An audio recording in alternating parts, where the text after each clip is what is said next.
Welcome to the talk by Lars Brünjes about a new probability monad. Before we start, one reminder, this talk is being live streamed on YouTube. So if you don't want to have your image and audio available on YouTube, please mute yourself and stop your camera. One hint to our viewers on the YouTube channel. If you want to ask questions, there's a Slack channel, which I will monitor and I will read your questions. And if you're on Zoom, you can also ask questions live. So Lars Brünjes has a PhD in pure mathematics from Regensburg University. And he is an educator. He's teaching Haskell at IOHK, a blockchain company.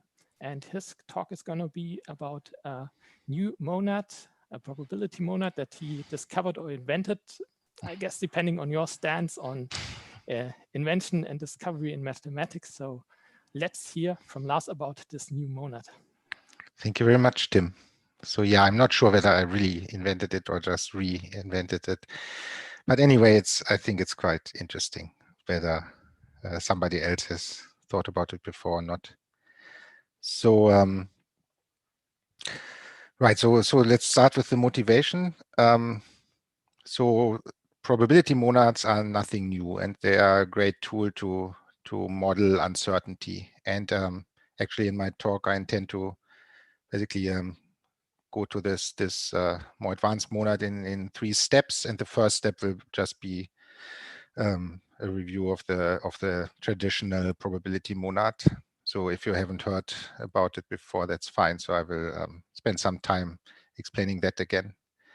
And then things become more complicated when, in addition to uncertainty, like random events, you also want to consider time. So time passes, and if the delays, these time delays, are also random, so you don't know how much time exactly passes, and maybe things can even go wrong. So think of network connections that can, I mean, you don't know how long it will take to send a certain packet to over the internet to a different computer. So it can take a random amount of time where you just know the distribution, and it can also fail under certain circumstances if the network connection is disrupted. And then everything can also be in a concurrent setting. So you can try to reach a certain destination in a network via different routes, for example. And this becomes important for us in particular at IOHK, because as Tim said, so we are a blockchain engineering company. And so obviously blockchain is all about massive scale, large scale distributed systems.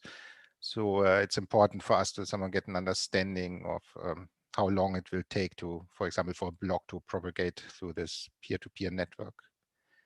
And yeah, and actually I mean, in addition to being an educator at IOHK and teaching Haskell all over the world, I also always try to do some like actual technical work, so that I don't lose touch with reality, basically.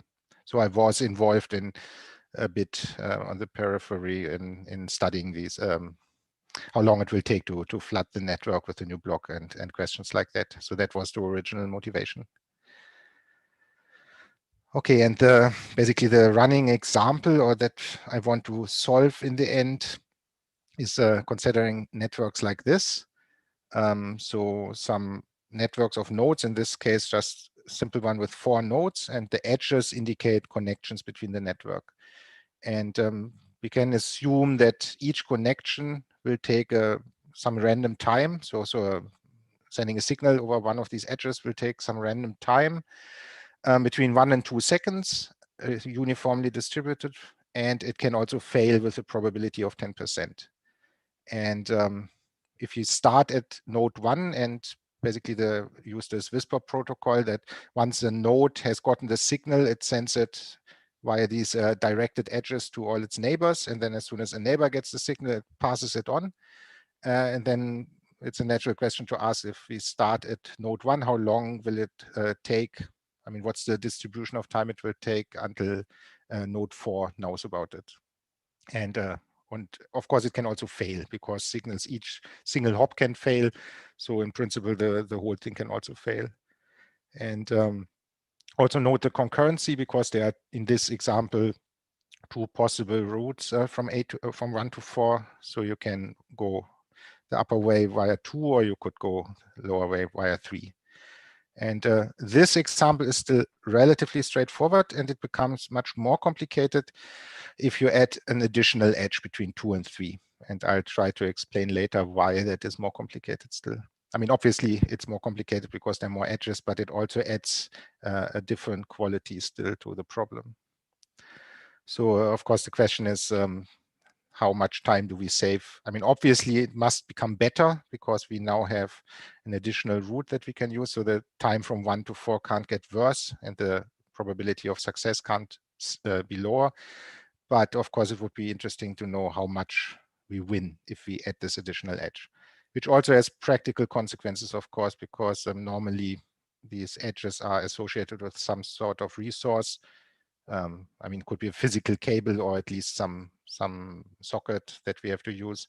So it's associated with some cost. And I mean, it would be interesting to understand how much it is worth, how much we actually gain by adding additional edges to this graph. So it's questions like that I feel this probability monad that I want to get to in the end is a natural habitat for studying questions like this. But before we, as I said, before we include time and concurrency, let's just start simple with the basics and what I mean by traditional probability monad.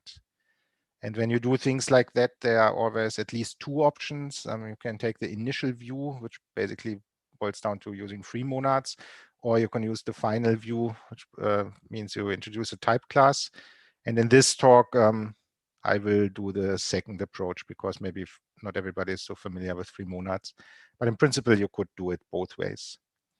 So I want to not fix a type for probabilities, because I want to consider at least double and rational, because we will see some examples where we simulate, where we sample, and then double is fine. But I also will show how you can get exact, precise probabilities, and then rational numbers are much nicer. And so this is just so probability. I just collect the type classes I will need for my probabilities. So you can just think so P is either rational or double. So I won't use anything else in this talk. And this from double is just a helper function. So that's not important. And then we can define what a monad prop is. So it's a monad M together with a type P for the probabilities we use. And so we use functional dependencies. So the monad determines the type of probabilities. And in principle, there's only one operation, coin. So coin gets a probability, and in the monad returns a Boolean. And it's, I mean, it's called coin because it's supposed to, I mean, the intuition is that it's a coin flip. So, I flip this coin, and with probability P, it will show true. And with probability 1 minus P, it will show false. And so that's the most fundamental operation that I want in my monad prop. But actually I mean, often it's also useful to be able to pick a random element from a list or from a non-empty list.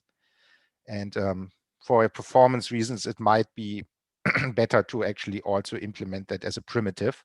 But we can give a default implementation that I've shown there just using coin. So coin is enough. Once you have coin, you can also pick from a non-empty list. And the algorithm is very simple. So if the list just contains one element, then obviously you have to pick that one element. And excuse me. And if not, then you can just you take the length of the list, and then you should pick the first element with probability 1 over the length of the list. So that's what, so I calculate this probability P. I have to add 2 because I consider the tail of the tail. And then I use my primitive coin. So I flip this coin, and if it's true, then I return the head. And if it's false, then I recursively return the tail. And then I also, for one of the examples, I also need an unsafe pick where the list is not necessarily non-empty. So I will just crash if it's empty. And from the context, it will be clear that it's not empty, but it will be difficult to convince Haskell of that. So just for convenience, sometimes this unsafe pick is also useful. Right, and I mean, the nice thing about things like that, so if we did a free monad or like now a type class, even though we don't have a single example, we can already start programming against it. So we can write programs that just pretend we know a monad that is actually an instance. So the most basic example maybe is a die. So if we have such a probability monad M, then this just gives us a random int between 1 and 6, and we can just use pick and pick from the non-empty list 1 to 6. And of course, just using standard combinators on monads. Once we have one die, we also have n dies. So if it's less than 0, then it's just and return the sum of the throws. So if it's less than 0, then it's 0, and otherwise we just in a fmap the standard sum function over replicating n times the one die function.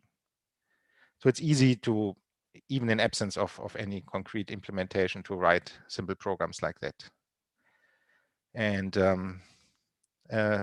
much more interesting example, one of my favorite examples in this whole domain is actually the Monty Hall problem. I don't know, I assume that most of you have heard about it. So I think it was a game show, probably in the US or in England, I'm not sure, in the UK. So the idea was there was this game show, and then in the end, one candidate was left, and he didn't automatically get the prize. I think the prize was a car. He still had to play this little game in order to actually get the car, his prize.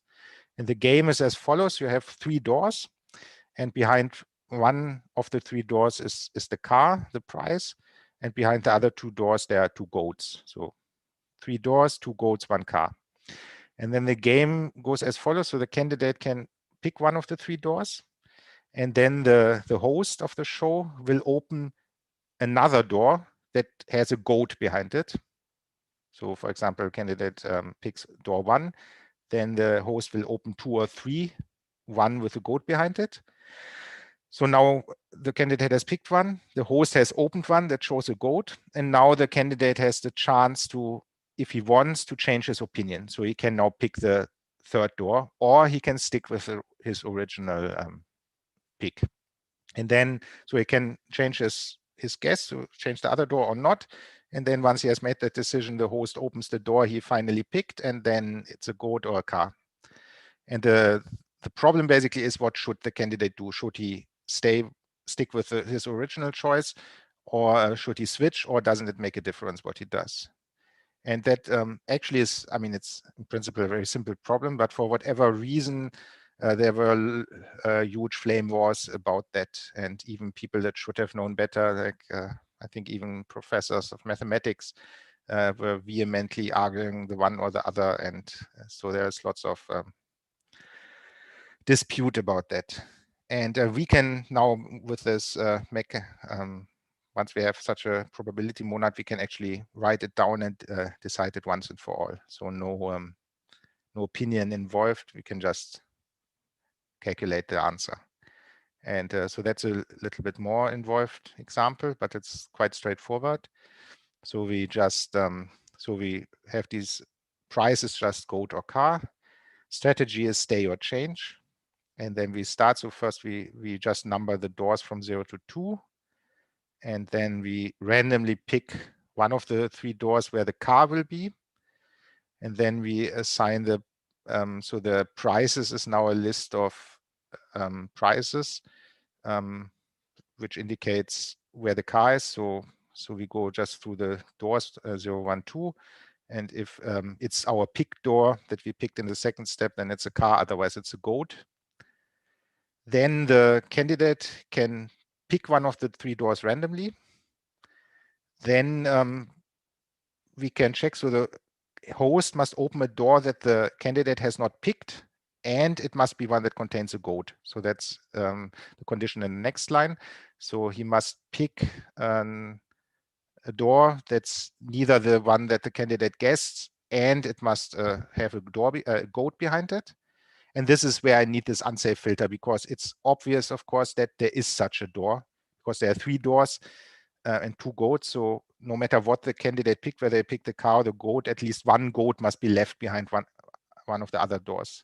But that's not obvious from the type. So even though we know that list contains at least one element, it's not so obvious to convince Haskell type checker of that. So therefore I use this unsafe pick there. So until that point, it doesn't, I mean, the strategy doesn't come into play, but then it depends. So if the strategy was stay, then guess prime is just the old guess. And if it's changed, then we pick the other door. So we pick the door that's not the original guess and not the opened one. And again, we know, even though we use head, which is normally unsafe, because originally there were 2 doors and we exclude 2 of them, that this will be a unique door that he will then pick if he decides to change. And then we just return the price behind this final guess, the guess prime.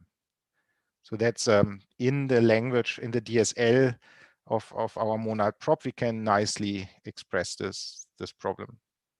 And now, of course, so there are even with this simple operation, just this one coin operation, we can already do entertaining things like this, which I think is quite nice. I always found it interesting. Right, but of course, this doesn't help us now to answer the question, because we don't have a concrete implementation yet. So let's get one, and probably the easiest one is to use sampling. So basically, just randomly draw from these distributions. And so we define a new type prop S PMA, where, and the idea is we use some monad random. So for those of you who don't know monad random, it's just it's a monad where you have access to a random number generator. So IO is one example, but you also can use a pure version where then you have you use a deterministic pseudo random numbers, and basically it's a state monad where you keep track of the seed. So but you can just think IO, so M is IO in our case. Right, and the idea is, so we only have to implement this. So prop S is just a new type wrapper around this monad random, for example, a new type wrapper around IO. And now we have to implement our coin operation to make it a monad prop. And we just use, so get random R is one of the operations in monad random. So get random R 0, 1 picks a random double between 0 and 1. So we just pick an X, a random X between 0 and 1, and then we return true if X is less or equal our given probability P. And you can easily see that this will be true with probability P, provided this get random R is uniformly distributed in the interval from 0 to 1. Right, and so we can do that, and we can try it out on our example. So for example, if we use IO for the monad random M, so we can just use or define dice S, where we throw 2 dice and C times. And for example, we can do that 40 times. So now we throw 2 dice 40 times. The randomness comes from IO, and then we get a list of the 40 results. And of course, we know probably, I mean, that's one of the earliest examples you do when you learn about probability at school, that if you have 2 dice, obviously the sum must be between 2 and 12, and 7 will be the most probable one. So yeah, I mean, the 7 does appear there, but of course, from 40 examples, not so obvious. But I mean, this is a very quick and easy way to get a feeling for something. And we can do the same with our Monty Hall problem. So also in IO. And for example, we can try it 15 times. So we can play this game 15 times, once for the strategy stay and once for the strategy change. So we get 15 simulations for not changing the door after your initial choice, and 15 simulations where you do change it. And if you look at it, I mean, the second list is shorter and the word car is shorter than goat. So even without counting, you see that it looks, at least for these 15 or 30 samples, change seems to be better. But of course, that's no proof. I mean, we could, instead of 15 times, do it 1,000 times and gain more confidence. But and it's nice. I mean, you get an indication. But of course, it's not ideal. It would be better if we actually had precise probabilities. So for that, we can use a second implementation, which will give us exact distributions. And that is very simple. So it's almost like the list monad, but instead of just lists of A's, we consider lists of pairs of A's and P's. And the interpretation is simply that a pair A comma P means we will have outcome A with probability P. And there's an invariant that all the P components in a list should sum up to 1. And we can't express that in the type system, but we just will make sure that this invariant always holds. And list, of course, is not so nice because we could have duplicate A's, and it would be much better if we had a map. So actually, you can think of it as a map from A to P. So for each possible A, it gives us a probability that we will observe this or get that A as a result. But you can't turn map A P into a monad instance. You can't turn that into a monad instance because we need because of how maps are implemented in Haskell, we not need an ORed instance for A's, and we don't have that for everything. But we can nevertheless now implement our monad prop. So applicative is just standard, just boilerplate. We just reuse the monad instance. For monad, so return. I mean, return always means that we don't make use of any side effects. So in the case of probability monads means return A is just an A that doesn't involve probability. So A just happens with certainty. So in this view, it just corresponds to the pair that A happens with probability 1. And then bind is probably the most interesting. And that just, so we draw a random element from the apps. So that's A will happen with probability P. And then we invoke the continuation on that A. So we get a B with probability Q. So the final result will be B. And the probability of this happening is just P times Q. That's just, so the first thing happens with probability P and then the second with probability Q. So the overall probability is P times Q. And you can easily check that that obeys this invariant, that the sum again over all probabilities in the end will be 1 again, if it was 1 before. So that gives us a monad. And now, of course, we have to implement monad prop. So we have to do this coin flip. And that is quite straightforward. So, I mean, the first two conditions are just for rounding, because remember, we also allow double for our probabilities. So just in order to guard against rounding errors, if it's less than 0 or greater than 1, which it shouldn't be, then we just do something special. But in the normal case where P is between 0 and 1, we just return the list with 2 pairs. So true P and false 1 minus P. And finally, if we have an A that implements ORed, we can actually take such a list of pairs and turn it into a map from A to P.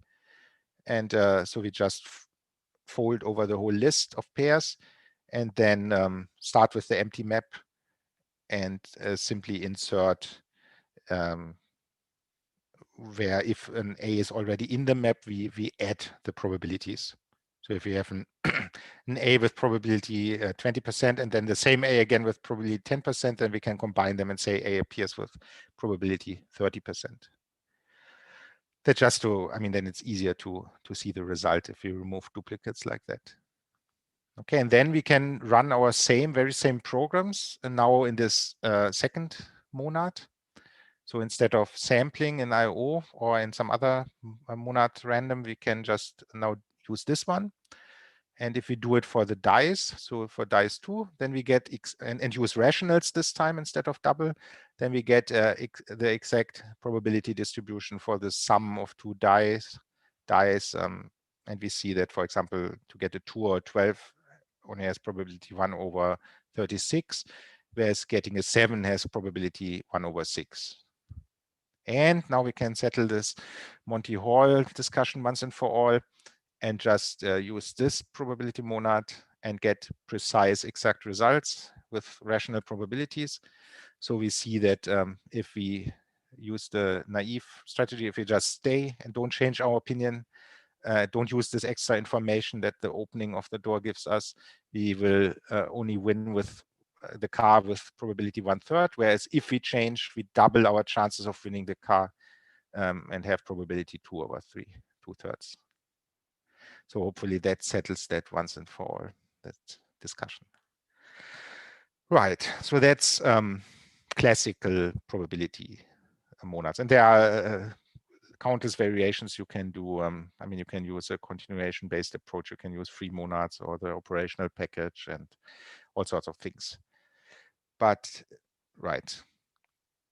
So now, as a second step, I want to allow time to enter the picture, but first in a somewhat limited way, so without concurrency. So time is just some type that is fractional and ordered. So I need to be able to compare 2 times, the size of 2 times, and yeah, I must divide times. And so we can again think double or rational. And now I define a monad delay, which in particular is a monad prop, so I still can flip coins. But I have another type parameter now, t for time, and I have monad error, so things can go wrong now. And I have a new operation delay, so that gets a time and has no result. So the idea is it just delays the computation by time t. That's the intuition. And because we have monad error, we can throw errors. But in this context, instead of calling it throw error, let's call it absurd. So absurd is something that, I mean, that fails with 100% probability. So it's just an error. And we can also catch, I mean, in a monad error also, it has throw error and it has catch error. But in this case, because the type of error messages is just a unit type, the usual type of catch error simplifies. So it just gets 2 computations, 2 MAs. And the interpretation is we try the first, and if it succeeds, that's fine. But if it fails, then we use the second. So that's catch. Okay. And we just, I mean, in this running example of the network with the diamond, I want to use uniform distributions. And we don't have them. I mean, we don't have arbitrary continuous distributions, but we can at least approximate them with discrete distributions. So this is just a helper function that does that. So it gets the endpoints of a time interval 2 times, and then a number that indicates in how many parts I want to split that interval. And then I just basically uniformly pick times in equal distances between the beginning and the end. And so I approximate the true uniform distribution by a discrete distribution where I have uniformly spaced times. And I use this pick for that. So so I consider the list of all times equally spaced between the minimum delay and the maximum delay, and pick one randomly using the monad prop that I have, and then do that delay. And it is possible actually to not do this discretization and instead use like proper continuous distributions, but that causes problems later, especially in the concurrency part. So therefore, I mean, it's definitely simpler to do this discrete version, and it also works fine, at least for small examples. Right, and this is what it looks like if you have, for example, uniform 1 to 20. So between 1 and 2 seconds, and we just discretize it by using 20, splitting this interval between 1 and 2 into 20 parts. I mean, this is not very exciting, but that's what we would get for such a uniform delay. So everything between 1 and 2 seconds is equally likely. And it already becomes more interesting if we do two of the same delays of this shape, two Ds, one after the other. So if you just sequence D and then another D, then it looks like this. So then it's no longer uniform. So doing two uniform delays between 1 and 2 seconds is not a uniform delay between 2 and 4 seconds. Instead, it's similar to the two dies, right? I mean, two dies are basically uniform between 1 and 6, but if you add them, it's no longer uniform. And that's the same for delays. So then you get this triangular shape. And if you do 3, it already almost looks like a Gaussian. And of course, we know, I mean, if we know something about probability theory, there's a central limit theorem which would say if we keep iterating that, so if we keep sequencing delays, uniform delays, then it will get closer and closer to an actual uniform distribution. So that's already quite pretty, but it's still lacking concurrency, of course. And I mean, we also see that the weight indicates the probability that it succeeds. Remember, we also allow failure. So in this case, this D succeeds with 100% probability. And then, of course, if you sequence more than one, it's still 100% probability. Okay. And now, of course, we don't have implementations yet. I mean, obviously, I had an implementation in order to draw the pictures, but I haven't shown you one yet. So we can do that with something called delay T. And there we can just use a standard monad transformer stack. So if we have a monad prop or a monad delay already, a monad prop, then we just use an except T transformer to add this monad error instance that we want. And we add a writer T transformer to get the delays. And of course, I know that one shouldn't use writer T because it's broken, but I mean, at least to make the idea clear, for an actual production implementation, one could, of course, use something that is efficient. So basically, the idea is that so in order to get a monad, I mean, that is nothing that just follows because we use transformers. And the monad prop, we can just lift through the transformer stack. So the coin, we just lift. And the delay is just tail. So we use this writer T layer to just keep adding delays to our log, basically to the sum T. And right, excuse me. So that is simple to implement this monad delay. But it's as I said, not very exciting. I mean, you get these pictures. You can sequence several delays, but we don't model concurrency yet. And that is where it becomes really interesting. So if we have things that can happen concurrently and can take random time. So now we have seen the monad prop just for coin flipping, and then the monad delay for adding delays. And now, and in particular, we have uniform delays. If we have monad prop, we can model or approximate uniform delays. So delays where the length is not deterministic, but is itself random variable. But we don't have this concurrency yet. And that is now the last step that we want to do. So this is which leads to the final abstraction, the final type class I want to talk about. And that's what I call monad race. And so no new type parameter, thank God. So we keep our P, T, and M.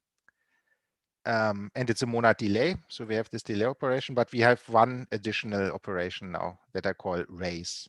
The idea is you have two computations, one with result A and one with result B, that you run concurrently.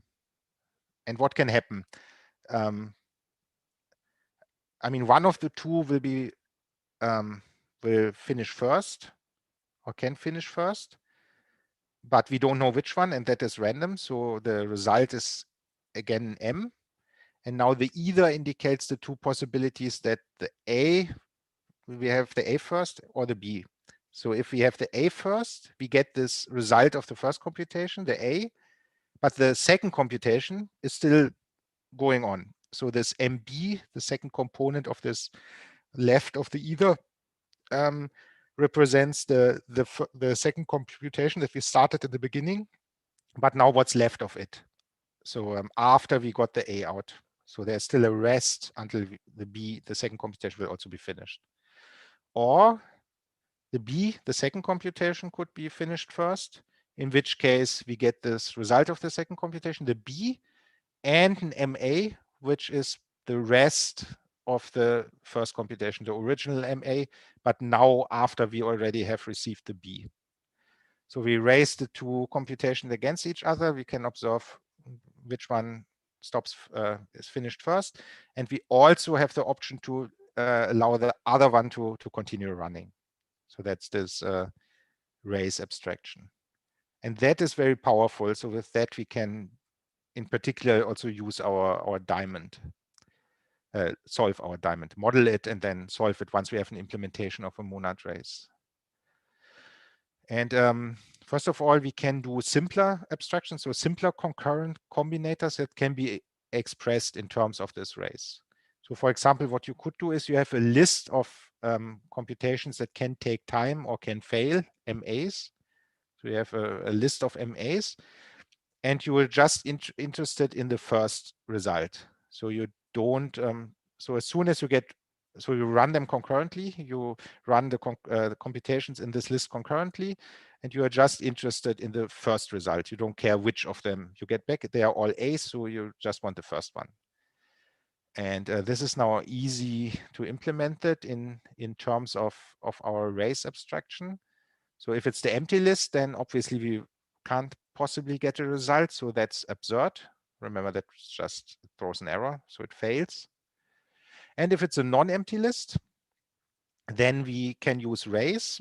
So we raise the head of the list, the MA, against recursively applying FTF to the tail. By the way, it's called FTF because that stands for first to finish. So the first computation that finishes.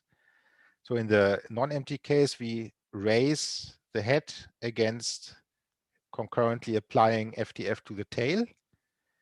So raise gives us either an A and the rest of the tail computation, in which case we keep the first component of this pair, the A, because that finished first. We don't care about the tail.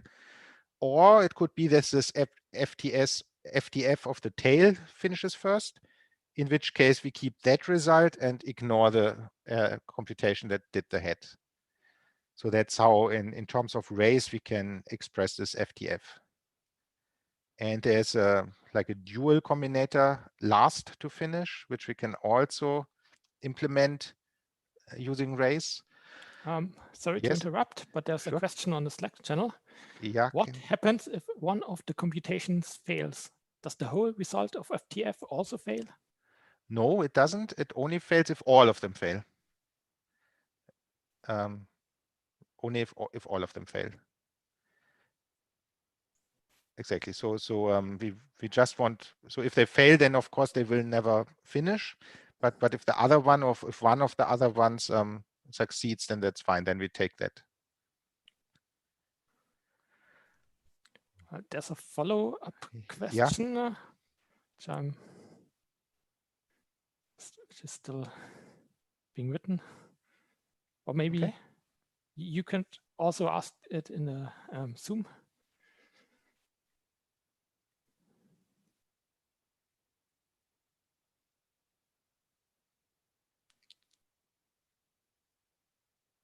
So I'm not sure. Maybe we could go on.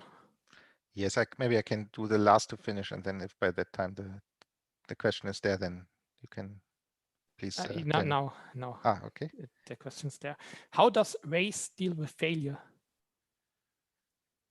Well, I mean, the failure is already built into this M, right? Because M is a monad delay, and monad delay already had the failure built in. So in particular, the M itself, I mean, the race itself, because it's the either result is wrapped in M. So that can in particular fail. So if both computations, both MA and MA and MB can fail, and if both of them fail, then the whole thing will fail, of course. But if only one of them fails, then the other one will be the first. I mean, for example, if the second one succeeds but the first one fails, then the whole thing succeeds, but we will get a right in the either. So we will get the B that we eventually get, and the first component, the MA, will just be absurd because it failed. So if the first succeeds and the second one fails, then the race will succeed, and we will get a left with the first result, and the second component is absurd. And if both fail, then the whole thing will fail and we get absurd. And if both succeed, then we get either left or right, depending on which one is first. And then the other component, the MB or the MA, will not be absurd. It will be something that after a while will then also give the other result. Failure is like takes forever? Yes. One way to think about it is takes forever. Oh. Yes.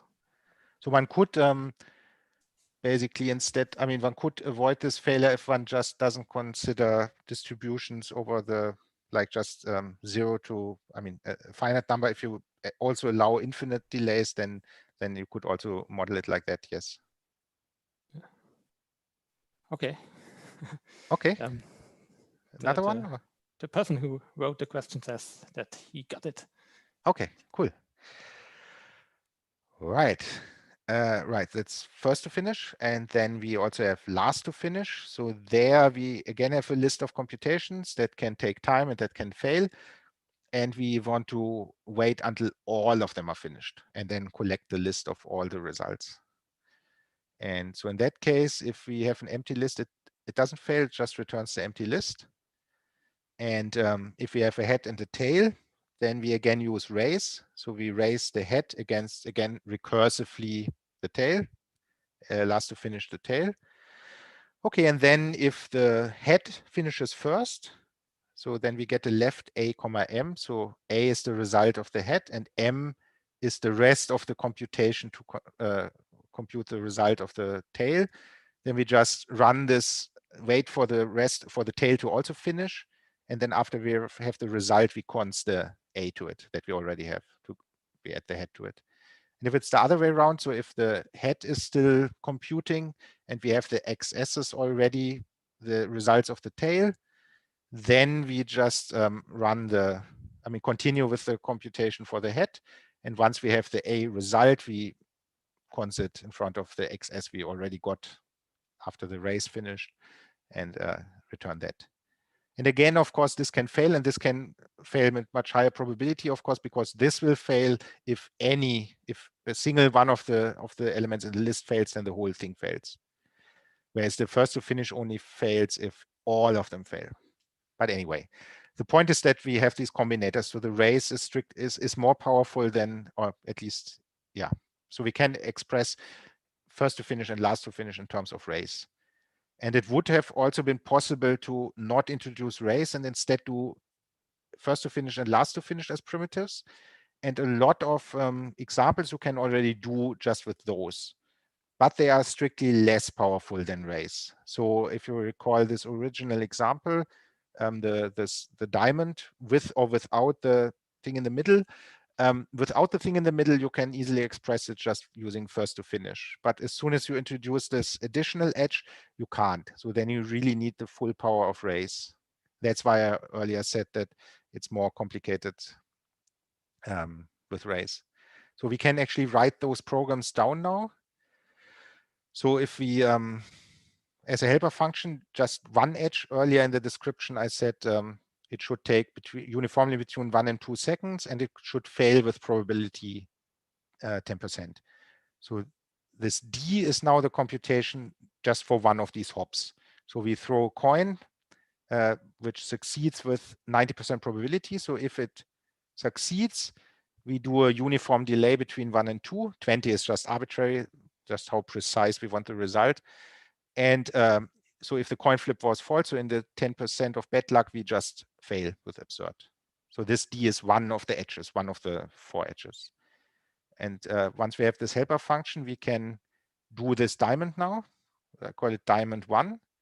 I just, I mean, it's always D, but just to distinguish, to make it easier to understand, I just introduce synonyms for the D. So for the 4 edges, 1 to 2, 1 to 3, 3 to 4, and 2 to 4. And then it's a simple first to finish. I mean, how can the signal get from 1 to 4? It can take the upper root, so it must go from 1 to 2 and then from 2 to 4. Or it can go from 1 to 3 and 3 to 4. And the first of those two that succeeds will determine when 4 first learns about the signal. So it's simply first to finish of those two possible routes. So we have a relatively or quite simple expression in that case. And if we add this edge, it's no longer possible to just express that with first to finish and or last to finish. So I think we should probably get through that. So again, we introduce the synonyms, D12, D13, D23, D24, D34. So now the D23 is new. It's this additional edge that goes from 2 to 3. Right, and now how do we do that? So we start, I mean, the signal starts at 1. So from 1, it will try to hop to 2 and to 3, and that happens concurrently. So we raise those two against each other. So we do a raise D12, D13. And now it depends. So this E can now be a left or right. So left means that the signal first gets to 2 before it reaches 3. So we have a rest. So the signal from 1 to 3 is still on its way. So that's this R13, but it has reached 2. So what is the answer in this case? So now there are actually 2 possibilities. So we can just go from 2 to 4, or we can go via 3. And there are 2 ways to go to 3. Remember, the signal that started at 1 is still on its way. So that could reach 3. Or now that we are in 2, via D2 to 3, this new edge, we can reach 3. So we have D23 and R13, the rest of the original computation. Whichever finishes first, this is when 3 learns about it. And then we still have to go from 3 to 4. Or we can go from 2 to 4 directly. So it's first to finish of going from 2 to 4 directly. And the second option is to wait until 3 hears about it, which could be from 2 to 3, or the rest from 1 to 3, and then from 3 to 4.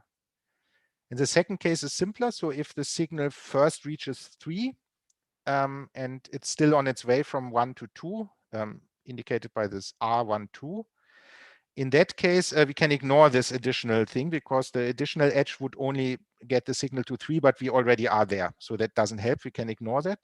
So then it's simpler. So then it's just a question of whether it's faster to go from 3 to 4, or do the rest from 1 to 2 and then from 2 to 4. Right. So using this raise, so we really have to use this raise. I mean, this is no proof, of course, but I'm pretty sure that we really have to use it. So it simply can't be expressed just using first to finish, and that makes it quite tricky. And of course, you could do it with pen and paper, but I think it's quite a complicated exercise to do that. I mean, you can do it, but it's quite involved to do it by hand. Right, of course, now we can still, I mean, we can write down the program as we could do the DICE or the Monty Hall, but we still can't run it. So we need implementations of this monad raise. And again, there are 2, I mean, we can either sample it or again get precise answers. And if we want to sample it, we can just use this new type constructor. So we take some monad random M, and then we M of maybe A comma T. So the interpretation is a nothing result means failure, just result means success. And in the success case, we have the result itself, the A, and the time it took to get that result. And then we can, I mean, applicative instances again, standard, monad instance. Okay, the only interesting part is, I mean, we must see, we run the first computation, it can fail, in which case everything fails. If it succeeds after time t, we can apply the continuation and run the second computation. This can again fail, in which case we fail. But if the second one also succeeds with the result b after time s, then b is our overall result, and the total time is t plus s, the time for the first plus the time for the second. And monad error is, well, we just return nothing constantly. And catch error, so we run the first computation, and if it's nothing, then we run the second after, otherwise we return the first. This is monad prop. So this is the same as before. We draw a random number between 0 and 1, and then basically return whether that is less than or equal the given probability. Now we just have to add the 0 because this takes 0 time, the coin flip, and then wrap it in a just because it didn't fail. Delay is also simple. So delay is just, it does succeed, has no result, and takes time t. I mean, that's exactly the point of delay. And the interesting part is of course the raise. So how does that work? So we just do both. So MAT, MBS, and then we have basically 4 cases or a couple of cases to consider. So both of them could have failed, in which case it fails.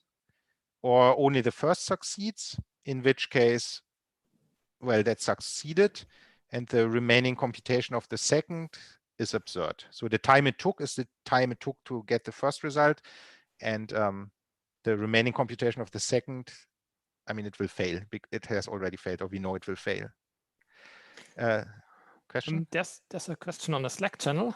Yes. Someone asks about whether there's a difference between your implementation of the directed acyclic graph structure, and he proposes an alternative implementation. I'm not sure whether this is the right moment to look at that, or maybe you could discuss this after the talk. Yeah, maybe that's better, right? Then I can look in Slack.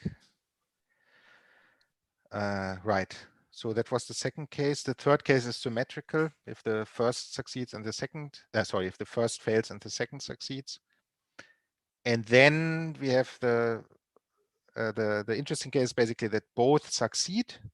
And then we have 2 cases. The first is first, or the second is first. So we compare the times that it took the 2. And let's say the first is first, so t is less than or equal s. Then we can return a left. So we see it slightly left biased. So if they take exactly the same time, then somehow we would get a left more often than a right. But of course, I mean, we think continuous time, so that should have probability 0 of happening. Anyway, I think that's not a big deal. So in that case, so we would return a left, and the result is the A. And the remaining computation would be, I mean, because the B takes S, so we still have to wait for S minus T. So that's delay S minus T, and then we will get the B result. And after time T, we get this. And then if it's the other way around, it's the other way around. So we get a right, and it's T minus S instead of S minus T, and we return, and it takes S seconds or S units of time. Right, and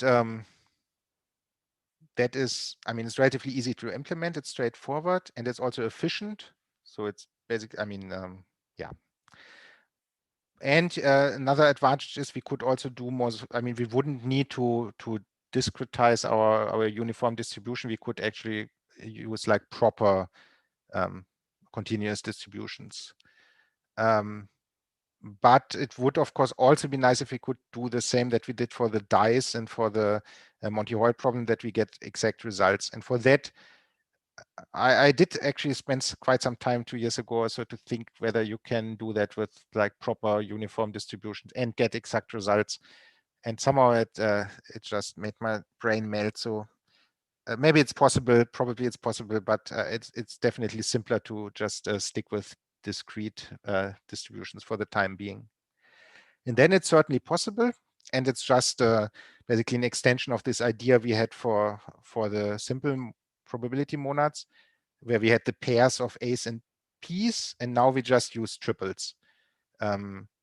So we have triples TPAs. So the first is the time. So a triple TPA means we get A with probability P after time T. And failure is just measured by, remember in the original list implementation, we said we have this invariant that all the probabilities must add up to 1. And we can simply model failure now if we drop that invariant. So basically the missing, the difference to 1 is just the probability of failure. And again, we would actually like a map from A to map from T to P. So we get result A with the following time distribution.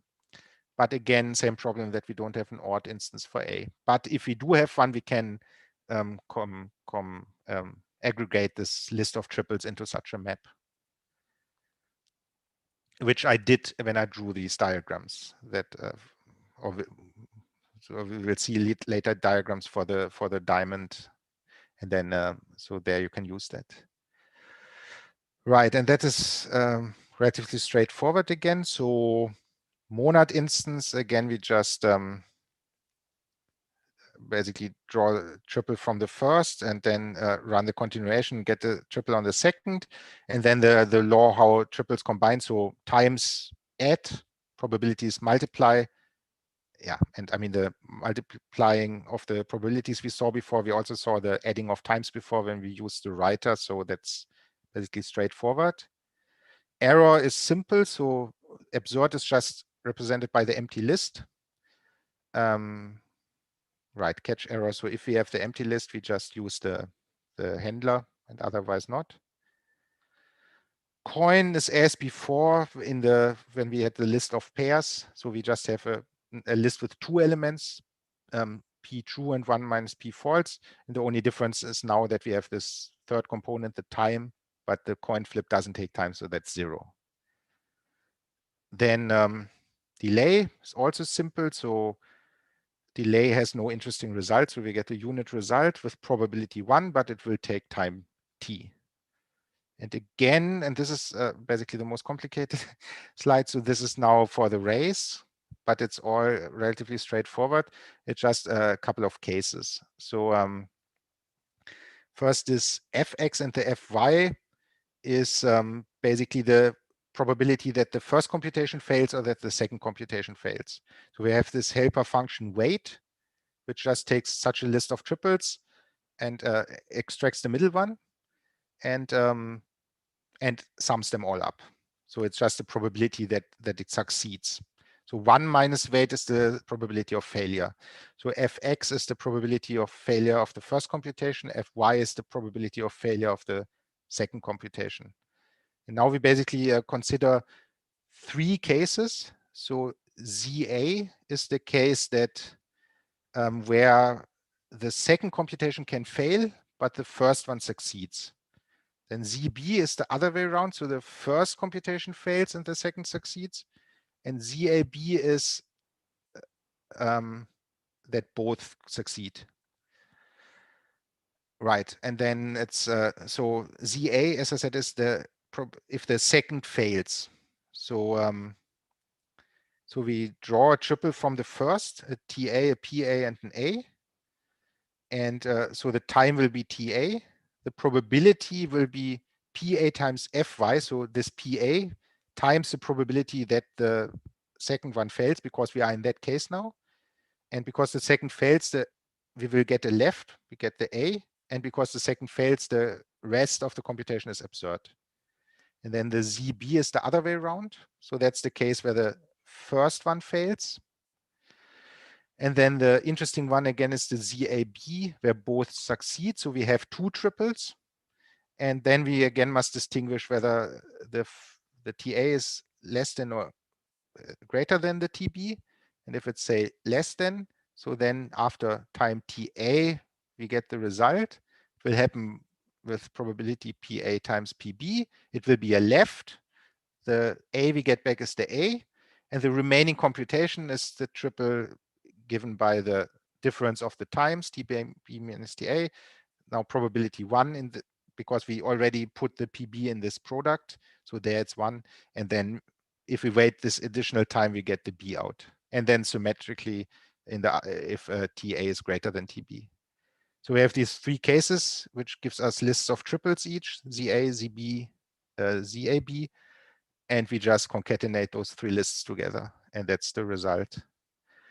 And with that, we can get precise results. So we can run that over our examples and then plot the result. So with these specific numbers, remember uniformly 1 to 2 seconds and probability of failure 10%, we get this outcome. So it takes between 2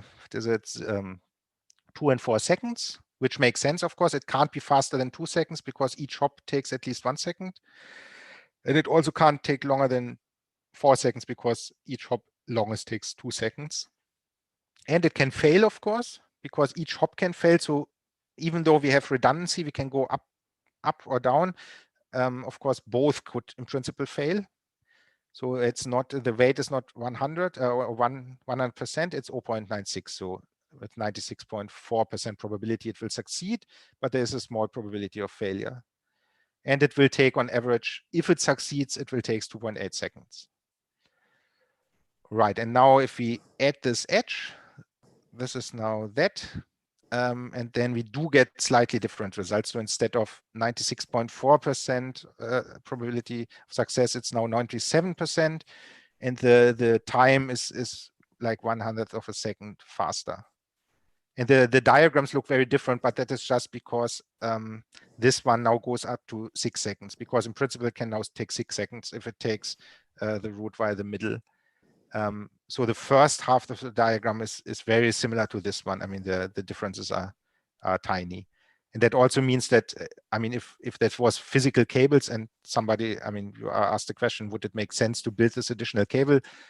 I think it most certainly wouldn't make sense. I mean, you make it a tiny bit more reliable and a tiny bit faster, but that certainly wouldn't justify the effort. So yeah, so we get these quite complicated distributions out of this mechanism. And I mean, I hope you will agree that the mechanism itself is very elementary. I mean, you just add and multiply, and I mean, you get very nice pictures. Of course, it's, I mean, especially this exact thing, I mean, these lists get very long. So if you have more complicated graphs, then that's probably not feasible. But at least you can still model it this way, and you can still use the sampling approach to at least get an idea. And you have now at least a framework, like a language, a DSL, to talk about these things. And maybe there are better implementations of instantiations of this class to make it more efficient for larger networks. And that was it, all I wanted to say. So thank you very much. Are there any additional questions that were asked? First, let's thank Lars. I've asked you all to unmute yourself so we can thank him.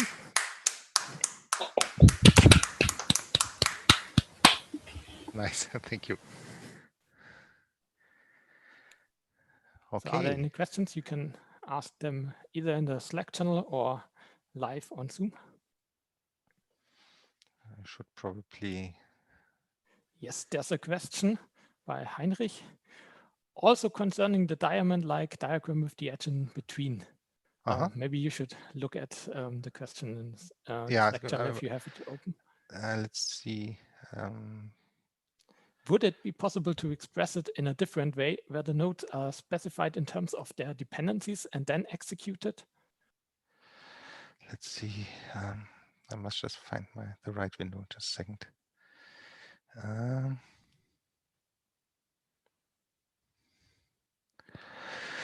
Concerning the diamond length of the edge in between, would it be possible where the nodes are specified? Yes, actually, I didn't have time to go into that. That's actually a very good point. And if I had more time, I would.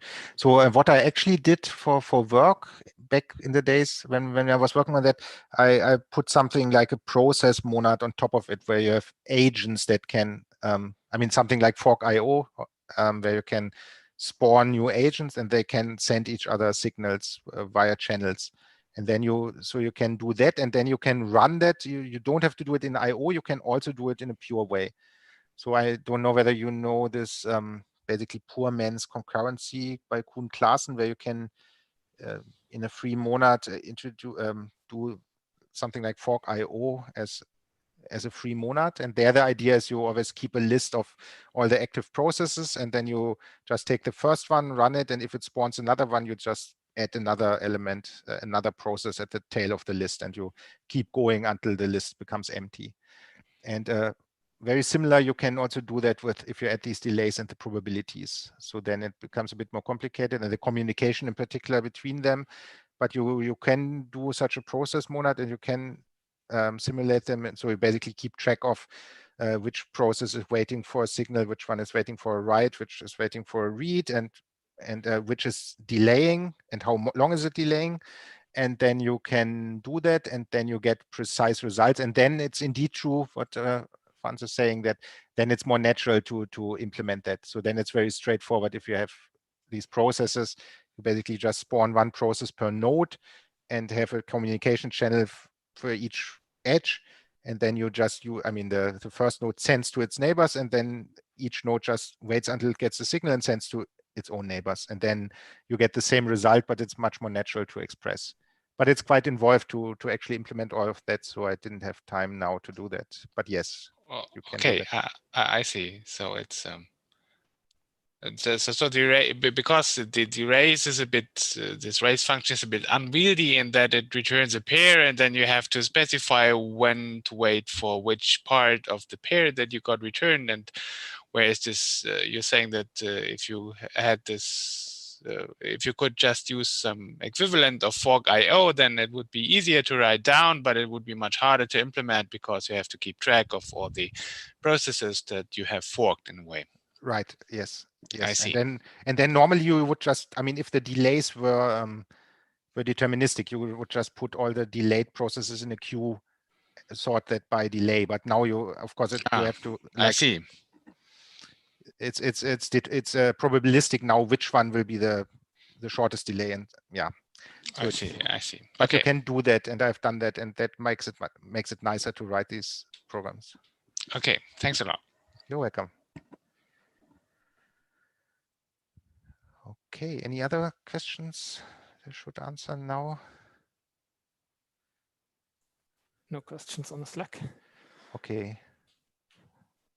Then thank you again. And there was this one question about that we really need raise, and I'm pretty sure we do, but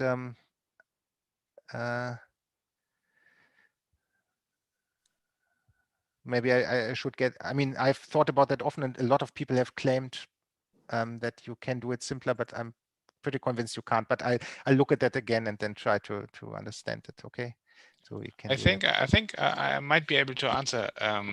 Okay. I think the issue is that in the simpler way, one of the computations is duplicated. So I think you're performing this D2 twice. And since this is probabilistic, this is a different, slightly different. So it makes a difference if you perform this D2 twice. So you get two different probabilistic values, so two different time delays with the same result. Or if you have a single time delay, which you then use twice. I think that might be the difference. Yes, I'm pretty sure there is a difference. Yeah. Right. Thank you. Okay. Then, yeah, thank you very much for the intention. Thank you. Thank you. And see you later. Thank you very much.